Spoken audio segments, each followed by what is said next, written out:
മുഖ്യമന്ത്രിയുടെ അടുത്ത് ഏതെങ്കിലും കാര്യസ്ഥാപനത്തിന് ഏതെങ്കിലും കാര്യത്തിന് സഹായിക്കാൻ വേണ്ടിയിട്ട് മുഖ്യമന്ത്രി സഹായിക്കാൻ വേണ്ടിയിട്ടാണോ മകൾക്ക് പണം കൊടുത്തത് എന്നൊരു ആരോപണം ഇപ്പൊ ഇല്ല. മുഖ്യമന്ത്രിയും മകളും വീണ വിജയനും അതുപോലെ CMRലെ കർത്തായും ആദ്യമായിട്ടാണ് ഹൈക്കോടതിക്ക് മുമ്പിൽ ഒരു അഫിഡവിറ്റ് ഫയൽ ചെയ്യാൻ പോകുന്നത്.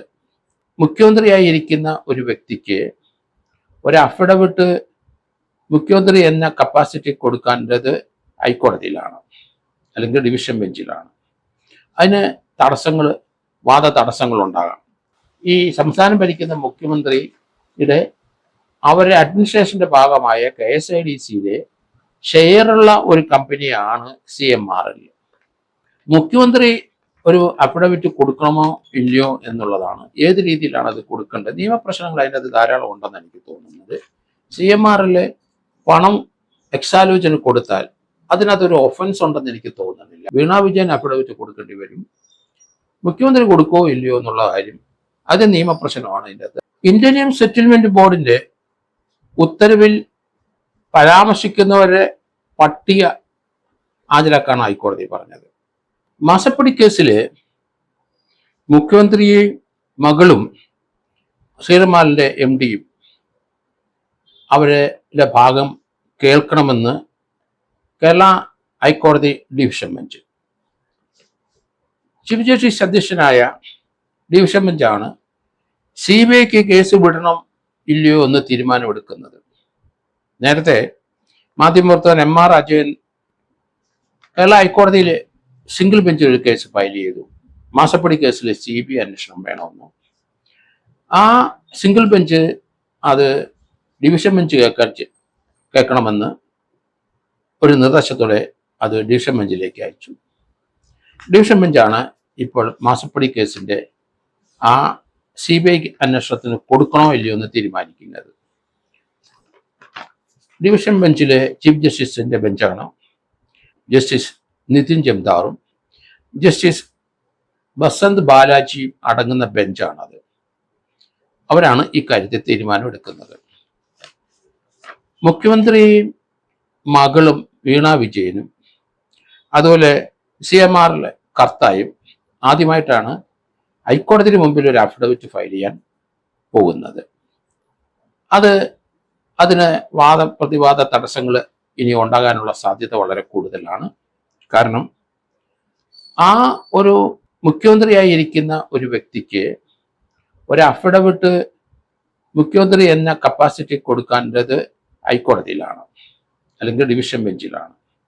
അതിന് വാദ തടസ്സങ്ങൾ ഉണ്ടാകാം. കാരണം മാധ്യമപ്രവർത്തകൻ കൊടുത്ത ഈ കേസ് CBIക്ക് വിടണോ ഇല്ലയോ എന്നുള്ളതാണ്. കാരണം CMRനെ സഹായിച്ചു വാങ്ങിയ കൈക്കൂലി പണമാണ് മകൾക്ക് കിട്ടിയത് എന്നാണ് ആ പത്രപ്രവർത്തകന്റെ കോടതി കൊടുത്ത ആ പരാതി പറഞ്ഞിരിക്കുന്നത്.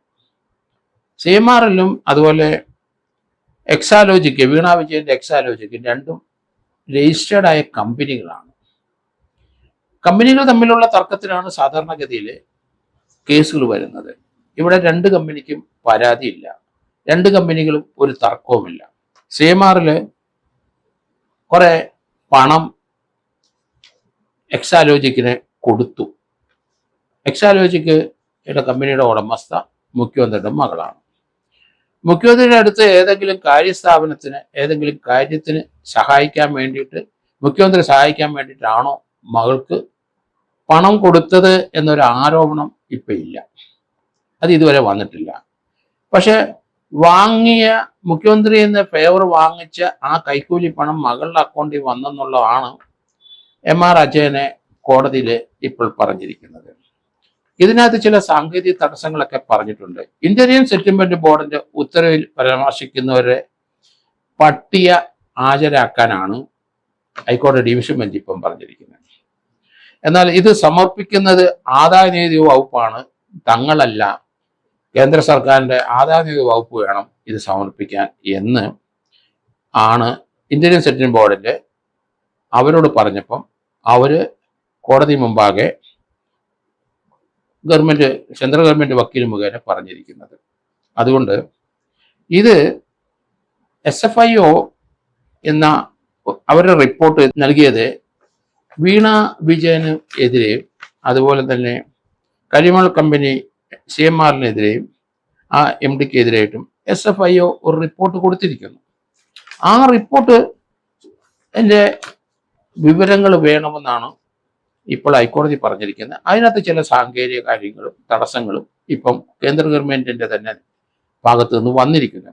ഞങ്ങളെ കേൾക്കാതെയാണ് SFIO ഒരു റിപ്പോർട്ട് എറണാകുളം അഡീഷണൽ സെഷൻസ് കോടതി കൊടുത്തത് എന്ന് ഒരു ആക്ഷേപം അതിനകത്ത് CMRലും വീണ വിജയനും കൊടുത്തിട്ടുണ്ട്. അങ്ങനെയാണെങ്കിൽ അങ്ങനെ കൊടുത്ത അത് തങ്ങളെ കേട്ടിട്ട് മാത്രമേ പാടുള്ളൂ എന്ന് പറഞ്ഞപ്പോൾ ഹൈക്കോടതി ആ കാര്യത്തിൽ അവർ കൊടുത്ത പരാതിയിൽ അത് ഹൈക്കോടതി അത് സ്റ്റേ ചെയ്തിട്ടുണ്ട്.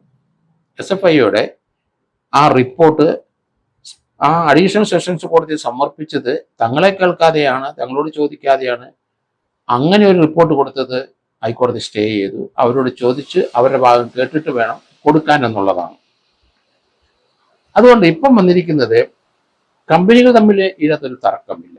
അതേസമയത്ത് മുഖ്യമന്ത്രി, ഈ സംസ്ഥാനം ഭരിക്കുന്ന മുഖ്യമന്ത്രിയുടെ അവരുടെ അഡ്മിനിസ്ട്രേഷന്റെ ഭാഗമായ KSIDCയിലെ ഷെയറുള്ള ഒരു കമ്പനിയാണ് CMRL. അപ്പൊ മുഖ്യമന്ത്രി അഫിഡവിറ്റ് കൊടുക്കേണ്ടി വരുമോ എന്നുള്ള കാര്യം സംശയമുണ്ട്. അക്കാര്യത്തിൽ മകൾക്ക് കൊടുക്കാം, മുഖ്യമന്ത്രിക്ക് കൊടുക്കാൻ. അദ്ദേഹം സംസ്ഥാന മുഖ്യമന്ത്രിയാണ്. സംസ്ഥാനത്തിന് ഷെയറുള്ള ഒരു കമ്പനിയായ KSIDC. ആ KSIDCക്ക് CMRL ഒരു 15% എന്തോ ഷെയർ ഉണ്ടെന്ന് പറയുന്നു. ഇതിലും ലീഗലായിട്ടുള്ള ഒരു ക്ലാരിറ്റി ഇതിലൊക്കെ വേണ്ടി വരും. അതുകൊണ്ടാണ് ഞാൻ പറയുന്നത്, ഇതിനകത്ത് ഈ CMRലും എക്സാലോജിക്കും തമ്മിൽ എഗ്രിമെന്റ് ഉണ്ടെങ്കിലും ഇല്ലെങ്കിലും, എക്സാലോജിക്ക് ഒരു സേവനവും അങ്ങോട്ട് നടത്തിയില്ലെങ്കിലും CMRൽ പണം കൊടുക്കുന്നതിന് തടസ്സമില്ല. പക്ഷെ ഇന്ന് വരെ മുഖ്യമന്ത്രിയിൽ ഒരു ഫേവർ കിട്ടിയ കൈക്കൂലിയാണ് മകൾക്ക് വീണ വിജയന് ലഭിച്ചെന്നുള്ളൊരു ആക്ഷേപമോ ഒരു പരാതിയോ നിലവിലില്ല. പക്ഷെ പത്രപ്രവർത്തകനായ അജയൻ അത് പറയുന്നുണ്ട്. അങ്ങനെയാണ് ഇതെന്ന് പറഞ്ഞാൽ അദ്ദേഹം തെളിവ് ഹാജരാക്കേണ്ടി വരും ഹൈക്കോടതിയിൽ. കാരണം ഇത് CBIക്ക് കൊടുക്കണോ ഇല്ലയോ എന്ന് ഡിവിഷൻ ബെഞ്ച് ഇനി തീരുമാനം എടുക്കുമ്പോൾ ഇങ്ങനെയുള്ള പല പ്രശ്നങ്ങൾ, നിയമപ്രശ്നങ്ങൾ അതിൻ്റെ അത് കയറി വരും. അപ്പോൾ അതിനൊക്കെ മറുപടി കൊടുക്കേണ്ടി വരും. അത് ഗവൺമെന്റും അത് തന്നെ, CMRലും അത്, എക്സാലോജിക്കും അത്. അതുപോലെ തന്നെ മുഖ്യമന്ത്രി ഒരു അഫിഡവിറ്റ് കൊടുക്കണമോ ഇല്ലയോ എന്നുള്ളതാണ്. ഏത് രീതിയിലാണ് അത് കൊടുക്കേണ്ടത്? നിയമപ്രശ്നങ്ങൾ അതിൻ്റെ അത് ധാരാളം ഉണ്ടെന്ന് എനിക്ക് തോന്നുന്നത്. പൊതുവെ CMRൽ പണം എക്സാലോജിന് കൊടുത്താൽ അതിനകത്തൊരു ഒഫൻസ് ഉണ്ടെന്ന് എനിക്ക് തോന്നുന്നില്ല. അത് ഞാൻ നേരത്തെ മുതൽ പറയുന്നതിൻ്റെ കാരണം, കമ്പനി തമ്മിലുള്ള ഡിസ്പ്യൂട്ടിലാണ് അത് ആ ഒരു ഇഷ്യൂ വരുന്നത്. പക്ഷെ ഇവിടുത്തെ രണ്ട് കമ്പനിയും അവർ തമ്മിൽ ഡിസ്പ്യൂട്ടില്ല, അവർ തമ്മിൽ തർക്കമില്ല. ഒരു കമ്പനി മറ്റേ കമ്പനിക്ക് ഇഷ്ടം പോലെ പൈസ കൊടുത്തു, അത് ആ കമ്പനി വാങ്ങിച്ചു. അതിനകത്തൊരു ഒഫൻസ് കാണാനില്ല. അത് സേവനം ഉണ്ടായാലും ഇല്ലേലും ശരി, എന്തിനാണ് ആ കമ്പനി കൊടുത്തത്? അതൊരു 80% പ്രൈവറ്റ് ഷെയറുള്ള കമ്പനിയാണ്. അതിനകത്ത് ഗവൺമെന്റിന് അല്പം ഷെയറുണ്ട്, KSIDCക്കാണ് ആ ഷെയർ. പൊതുവെ നോക്കിക്കഴിയുമ്പം അതിനകത്ത് വീണ വിജയൻ അഫിഡവിറ്റ് കൊടുക്കേണ്ടി വരും. മുഖ്യമന്ത്രി കൊടുക്കോ ഇല്ലയോ എന്നുള്ള കാര്യം അത് നിയമപ്രശ്നമാണ് ഇതിൻ്റെ അകത്ത്. അതുകൊണ്ടാണ് അത് വ്യക്തമായിട്ട് പറയുന്നത്. എന്തായാലും ഇന്ന് വരെ ഒരു അഫിഡവിറ്റ് മാസപ്പടി കേസിനകത്ത് മകൾ വീണ വിജയൻ ഒരു അഫിഡവിറ്റ് ആയിട്ട് കൊടുത്തിട്ടുണ്ടോ എന്ന് എനിക്ക് സംശയമാണ്. അവരുടെ ഭാഗം കൂടെ കേൾക്കണം എന്ന് കോടതി പറഞ്ഞിരിക്കുന്നു. അപ്പോൾ അവരുടെ കാര്യം പറയാനുള്ളത് ഏത് വിധത്തിലാണ്, ഒരു സത്യവാങ്മൂലം ആണോ ഫയൽ ചെയ്യുന്നത്? അതൊക്കെ നിയമപ്രശ്നങ്ങൾ ധാരാളം വരുന്നതാണ്. അതോ അവർ ഒരു റിപ്പോർട്ട് കൊടുക്കുകയാണോ? അവരെ 3 പേരെയും കേൾക്കണം എന്നാണ് ഡിവിഷൻ ബെഞ്ച് പറഞ്ഞു, ചീഫ് ജസ്റ്റിസ് അടങ്ങിയ ഡിവിഷൻ ബെഞ്ച് പറയുന്നത്. അതുകൊണ്ട് ഇതിൻ്റെ ഇങ്ങനെയുള്ള മാറ്ററിനെ സംബന്ധിച്ച് ഗവൺമെന്റ് ഏതെങ്കിലും രീതിയിൽ തർക്കമുണ്ടോ? വീണ വിജയനും കൊടുക്കും, CMRലും കൊടുക്കാം. പക്ഷെ മുഖ്യമന്ത്രി കൊടുക്കാനോ ഇല്ലയോ എന്നുള്ള കാര്യം നിയമപ്രശ്നം അതിൻ്റെ അകത്തുണ്ട് എന്നാണ് എനിക്ക് തോന്നുന്നത്. ഇന്ത്യൻ സെറ്റിൽമെന്റ് ബോർഡിന്റെ ഉത്തരവിൽ പരാമർശിക്കുന്നവരെ പട്ടിക ഹാജരാക്കാണ് ഹൈക്കോടതി പറഞ്ഞത്. അപ്പൊ അതിനകത്ത് ഇവരല്ലാതെ മറ്റു പലരുടെയും പേരുകളുണ്ടാവും ആ ഇന്ത്യൻ സെറ്റിൽമെന്റ് ബോർഡിൽ. ആ പട്ടിക ഹാജരാക്കാൻ ഹൈക്കോടതി പറഞ്ഞിരിക്കുകയാണ് ഇന്ത്യൻ സെറ്റിൽമെന്റ് ബോർഡിന്. അവർ ഹൈക്കോടതി പറഞ്ഞിരിക്കുന്നത് ഇത് ആദായ നികുതി വകുപ്പിലേക്കാണ് ഞങ്ങൾ കൊടുത്തിരിക്കുന്നത്, അവരാണ് ഇത് ഹാജരാക്കേണ്ടത് എന്നാണ് ഡിവിഷൻ ബെഞ്ച് മുമ്പാകെ ഇന്ത്യൻ സെറ്റിൽമെന്റ് ബോർഡിന്റെ അവരുടെ അഭ്യർത്ഥന അല്ല അവരുടെ റിക്വസ്റ്റ്. അപ്പം നിയമപ്രശ്നങ്ങൾ പലതും ഇല്ലാത്ത വരാനുള്ള സാധ്യത വളരെ കൂടുതലാണ്. ഏതായാലും ഹൈക്കോടതി ഡിവിഷൻ ബെഞ്ചാണ് അത് പരിഗണിക്കുന്നത്. SFIOയുടെ റിപ്പോർട്ട് നൽകിയിരിക്കുന്നത് അതിനകത്ത് വീണ വിജയനും അതുപോലെ CMRLഉം എക്സാലോജിക്കൊക്കെ ഡീറ്റെയിൽസ് ഉണ്ടെങ്കിലും മുഖ്യമന്ത്രിയെ പരാമർശിക്കുന്ന ഒന്നും അതിനകത്തില്ല. അങ്ങനെ പറഞ്ഞു പോകുന്നതല്ലാതെ ആ റിപ്പോർട്ടിലൊന്നും ഇതുവരെ ഇന്ത്യൻ സെറ്റിൽമെന്റ് ബോർഡോ അതുപോലെ തന്നെ SFIO ഒന്നുമില്ല. അപ്പോൾ CBIക്ക് കേസ് കൊടുക്കണോ ഇല്ലയോ എന്ന് തീരുമാനിക്കേണ്ടത് ഇവരുടെ ഭാഗം കൂടെ കേട്ട ശേഷം മാത്രമേ ഉള്ളൂ എന്നാണ്. അങ്ങനെയാണെങ്കിൽ അവരുടെ ഭാഗത്തു നിന്നുള്ള അഫിഡവിറ്റ് കോടതി ഫയൽ ചെയ്യേണ്ടി വരുമോ, അത് അവരുടെ വക്കീൽ റെപ്രസെൻറ്റേഷൻ വന്നാൽ മതിയോ എന്നുള്ള കാര്യം കൂടെ വ്യക്തതയില്ല. അതിപ്പോൾ ഹൈക്കോടതി പറയും എന്നെനിക്ക് തോന്നുന്നത്. എന്തായാലും അവരുടെ ഭാഗം കൂടെ കേൾക്കണമെന്ന് ഹൈക്കോടതി പറഞ്ഞിരിക്കുന്നു. അത് എങ്ങനെയാണ് കേൾക്കുന്നത് എന്നുള്ളത്, ഏത് രീതിയിലാണ് അത് കേൾക്കുന്നത്, റെപ്രസെൻറ്റേഷൻ ഒരു അഡ്വക്കേറ്റ് മുഖേന മതിയോ എന്നുള്ള കാര്യമാണ് വളരെ പ്രസക്തമായ ഒരു ചോദ്യം. അതുകൊണ്ട് അവരെ അഫിഡവിറ്റായിട്ട് കൊടുക്കാൻ പറഞ്ഞു കഴിഞ്ഞാൽ പിന്നെ ആ കൊടുക്കുന്ന അഫിഡവിറ്റിന് അവർക്ക് വേറൊരു മോചനമില്ല. ഈ കേസുമായിട്ട് എവിടെ ദൂരം പോയാലും ശരി ആ അഫിഡവിറ്റ് അടിസ്ഥാനമായ കല്ലായിട്ട് മൂലക്കല്ലായിട്ട് അവിടെ കിടക്കും എന്നാണ് എനിക്ക് തോന്നുന്നത്.